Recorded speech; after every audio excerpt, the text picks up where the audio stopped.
So at the beginning of the pandemic on March 2020, everybody was stuck in their homes and watching the TV, hearing about this coronavirus going around and trying to figure out what was going to happen.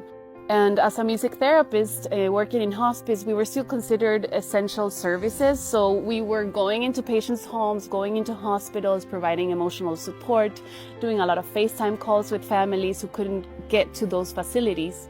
And I remember visiting this one patient. I arrived into her house. She was about 90 something. And she looks at me and she says, "Have you heard the news?" And obviously in my mind, I'm thinking, oh, just one more person that's going to talk to me about this coronavirus thing. But to my surprise, she said something completely unexpected to me. "They shot the president. The president was killed." Who?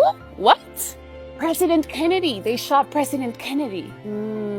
So I realized that in that patient bedroom, it was not March 2020. It was November of 1963.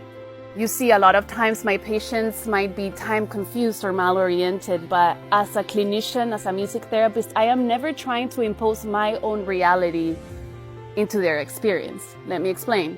Instead, what I do is I enter their reality, I enter their worldview. If in her mind it is 1963, then I am going to adjust to that reality and validate their experience. Instead of trying to correct them and say, "It's not 1963, it's actually 2020. That's actually very invalidating for someone who has dementia, for someone who is confused. Being reality-oriented is not as important as it is being comfortable. I always provide that validation, that respect, and that dignity that they so deserve.